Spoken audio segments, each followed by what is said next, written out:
एक बार बुद्ध के कुछ शिष्य बुद्ध से पूछते हैं, बुद्ध, आप हमेशा भोजन को प्रेम से ग्रहण करने के लिए क्यों बोलते हैं और भोजन को संतुलित मात्रा में ही ग्रहण करने के लिए क्यों कहते हैं? क्या अगर हम उस भोजन को प्रेम से ग्रहण नहीं करेंगे तो क्या वह भोजन नहीं रहेगा, या फिर अगर हम भोजन को ज़्यादा मात्रा में ग्रहण करेंगे तो क्या वह विष का कार्य करेगा? बुद्ध ने कहा, हम जैसा भोजन ग्रहण करते हैं हमारे विचार उसी के अनुसार होते चले जाते हैं। भोजन से यहाँ बुद्ध का मतलब उन सभी चीज़ों से है जो भी हम ग्रहण करते हैं, फिर चाहे वो खाद्य पदार्थ हो या फिर जानकारी, ये दोनों ही चीज़ें हमारे जीवन को गहराई से प्रभावित करती हैं। बुद्ध अपने शिष्यों से कहते हैं, मैं तुम्हें एक छोटी सी कहानी सुनाता हूँ, इससे तुम इस बात को अच्छे से समझ पाओगे। एक समय की बात है, एक साधु जंगल में अपनी कुटिया बनाकर रहा करते थे। जो भी व्यक्ति उनके पास अपनी समस्या लेकर जाता वह उसकी समस्या का पल भर में समाधान कर देते। धीरे धीरे आसपास के गांव के लोग भी उन साधु के पास अपनी समस्या का समाधान पूछने आने लगे और वो सभी की समस्याओं का समाधान कर देते। धीरे धीरे उनकी प्रसिद्धि गांव से नगरों और नगरों से राजधानी तक पहुंच गई। साधु की प्रसिद्धि की बात उस राज्य के राजा के कानों पर भी पड़ी। तो एक दिन राजा अपने मंत्री और सेनापति के साथ साधु महाराज से मिलने पहुंचे। राजा ने साधु से कहा, महाराज, मैंने आपके बहुत चर्चे सुने हैं। मैंने सुना है कि आपके पास हर समस्या का समाधान है। इसीलिए मुझे लगता है कि आपकी सबसे ज़्यादा ज़रूरत हमारे राज दरबार में है, जहाँ पर प्रजाजन हर दिन नई नई समस्या लेकर आते हैं। आप यहाँ जंगल में व्यर्थ ही अपना समय क्यों बर्बाद कर रहे हैं? आपको तो यहाँ ठीक से खाना भी नहीं मिलता होगा, जंगली फल तोड़कर खाने पड़ते होंगे, पत्थरों पर सोना पड़ता होगा। आप हमारे साथ हमारे महल चलिए, वहाँ पर आपको हर तरह की सुख सुविधाएं दी जाएंगी।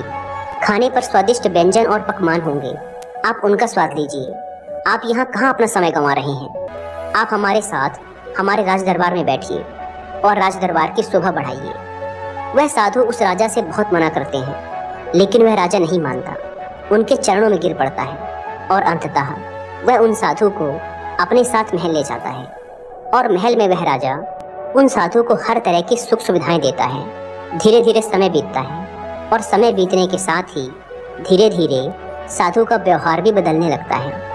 आप विश्वास नहीं करेंगे, उस राजा के महल में रहते रहते उस साधु का व्यवहार पूरी तरह से बदल जाता है। इस बात को वह साधु भी नहीं समझ पाता कि आखिर उसका स्वभाव इतना बदल क्यों रहा है। फिर एक दिन अचानक ही साधु मौका पाकर उस महल से भाग जाता है, लेकिन वह अपने साथ कुछ कीमती सामान लेकर भागता है, जिसमें रानी के हार, हीरे जवाहरात और कुछ कीमती मोहरें होती हैं। जब राजा को साधु की चोरी का पता चलता है तो वह अपने सिपाही उसके पीछे भेज देता है उसे पकड़ने के लिए। सिपाही हर जगह साधु को खोजते हैं, लेकिन वह उन्हें कहीं नहीं मिलता। वह साधु जंगल की तरफ भागता है और भागते भागते थक जाता है। तब जंगल के बीचों बीच आकर एक पेड़ के नीचे बैठ जाता है। जैसे वह उस पेड़ के नीचे बैठता है, पेड़ से एक फल टूटकर साधु के पास गिरता है। साधु को बहुत जोरों की भूख भी लगी थी, इसीलिए वह उस फल को खा लेता है। वह फल एक औषधि होती है जो कि पेट में जाने के बाद उसे बीमार कर देती है।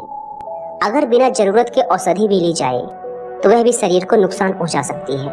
वह औषधि उस साधु को बहुत बीमार कर देती है। वह इतना बीमार हो जाता है कि उसकी मरने की हालत हो जाती है और उसका शरीर सूखकर एकदम एक लकड़ी के जैसा हो जाता है। अब उस साधु को विचार आता है कि आखिर मैं क्यों उस राजा के धन को लेकर भाग रहा हूँ। मैं तो एक संत था, ना जाने मुझे क्या हो गया कि मैं व्यर्थ में ही इस धन को लेकर भाग रहा हूँ। यह विचार आते ही वह साधु आत्मग्लानि के भाव से भर जाता है। उसे बहुत पश्चाताप होता है और वह महल वापस जाता है और राजा का धन वापस करने लगता है। यह देखकर वह राजा बड़ा आश्चर्यचकित होता है और साधु से पूछता है, जब तुम्हें वापस ही करना था तो तुम इस धन को लेकर भागे ही क्यों? यह सुन वह साधु राजा से कहता है, क्षमा कीजिए राजन, परंतु पिछले कुछ महीनों से मैंने आपका अन्न खाया है, इसीलिए मेरी सोच बिल्कुल आपके जैसी हो गई थी। वो तो भला हो उस वृक्ष का जिसने मुझे वह औषधि वाला फल दे दिया, जिसे खाने से मेरा शरीर बीमार पड़ गया और आपका जितना भी मैंने खाया था वह सब उस बीमारी में निकल गया। और तब जाकर मुझे होश आया कि मैं कितना गलत कर रहा था। वह साधु उस राजा से कहता है, आपका जितना भी धन है वो आपने मेहनत करके नहीं पाया, उसे या तो आपने छीना है या फिर वसूला है। इसीलिए इस धन के सेवन ने मेरी भी बुद्धि भ्रष्ट कर दी थी। कहानी खत्म करने के बाद बुद्ध शिष्यों से कहते हैं, जो भी हम ग्रहण करते हैं वही हमारे भविष्य को निर्धारित करता है। इसीलिए मैं आप सबसे कहना चाहता हूँ कि कुछ भी ग्रहण करने से पहले इस चीज़ को जरूर देखें कि जिसे आप ग्रहण करने जा रहे हैं वह कहाँ से आता है। क्या यह पाप से आता है, क्रोध से आता है, ईर्ष्या से आता है या फिर प्रेम से आता है? क्योंकि जो भी आप अपने भीतर ग्रहण करते हैं, चाहे वह भोजन हो या फिर विचार, ये दोनों ही तय करते हैं कि आपका भविष्य कैसा होगा। दोस्तों, आशा करता हूँ कि आपको इस कहानी से कुछ अच्छा सीखने को मिला होगा। धन्यवाद।